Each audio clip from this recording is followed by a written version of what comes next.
Animated पंडित जी YouTube channel पर आप सभी का स्वागत है। हम भगवत गीता को सभी लोगों तक पहुंचाने की कोशिश कर रहे हैं। तो बिना विलंब के चलिए आज का एक और महत्वपूर्ण वीडियो शुरू करते हैं। भगवत गीता के अनुसार अपनी सभी लतों को दूर करें। आजकल की भागदौड़ भरी जिंदगी में बुरी लतें आसानी से लग जाती हैं। चाहे वो सिगरेट, शराब, मोबाइल, सोशल मीडिया या कोई और चीज हो, ये लतें हमारी जिंदगी पर नकारात्मक प्रभाव डाल सकती हैं। लेकिन क्या आप जानते हैं कि भगवत गीता में इन लतों से छुटकारा पाने का मार्ग बताया गया है? भगवत गीता, एक प्राचीन ग्रंथ, हमें जीवन के कई पहलुओं पर मार्गदर्शन प्रदान करता है। यह हमें सिखाता है कि कैसे हम अपनी इंद्रियों को वश में करके और अपने मन को नियंत्रित करके एक सार्थक जीवन जी सकते हैं। इसमें बुरी लतों से छुटकारा पाने के लिए भी कई महत्वपूर्ण बातें बताई गई हैं। भगवत गीता के अनुसार लतों से मुक्ति पाने के कुछ महत्वपूर्ण उपाय। आत्मजागरूकता, सेल्फ अवेयरनेस। सबसे पहले आपको यह पहचानना होगा कि आपको किस चीज की लत है और यह आपके जीवन को कैसे प्रभावित कर रही है। भगवत गीता हमें सिखाती है कि आत्मजागरूकता ही परिवर्तन की शुरुआत है। जब आप अपनी कमजोरियों को पहचान लेते हैं, तो आप उन्हें दूर करने के लिए कदम उठा सकते हैं। इच्छा शक्ति का विकास, developing will power. Bhagavad Gita में इच्छा शक्ति को बहुत महत्वपूर्ण माना गया है। अर्जुन को उपदेश देते हुए कृष्ण कहते हैं कि मन को वश में करना मुश्किल है, लेकिन अभ्यास और वैराग्य से इसे संभव बनाया जा सकता है। निरंतर प्रयास और दृढ़ संकल्प से आप अपनी लत को दूर करने की शक्ति प्राप्त कर सकते हैं।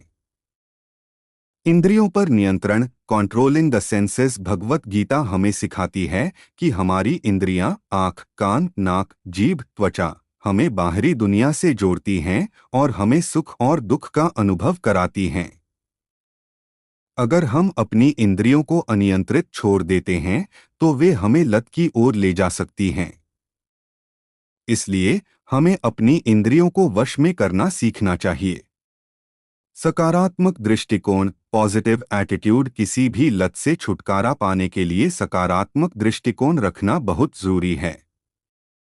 नकारात्मक विचारों से दूर रहें और हमेशा अपने लक्ष्य पर ध्यान केंद्रित करें।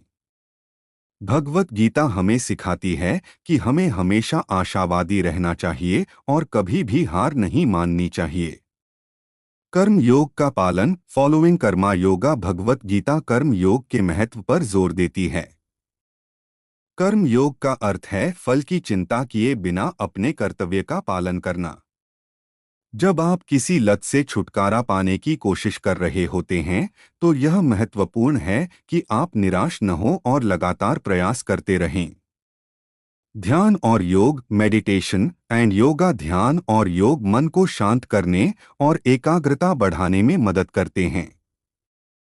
भगवत गीता में ध्यान को एक महत्वपूर्ण अभ्यास बताया गया है, जो हमें अपने मन को नियंत्रित करने और अपनी लतों से छुटकारा पाने में मदद कर सकता है।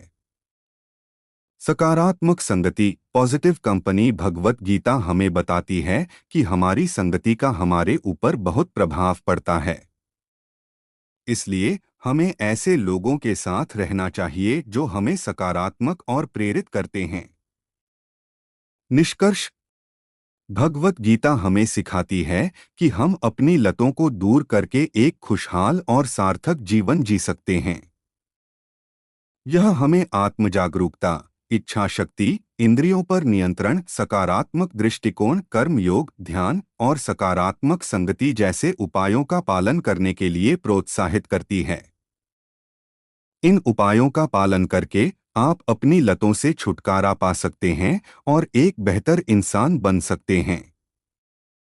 तो आज ही भगवत गीता के ज्ञान का अनुसरण करें और अपनी लतों से मुक्ति पाएं। हमें यकीन है कि आज का वीडियो आपको ज़रूर पसंद आया होगा, तो जल्दी से हमारे YouTube चैनल को सब्सक्राइब करें और बेल आइकन दबाएं। धन्यवाद।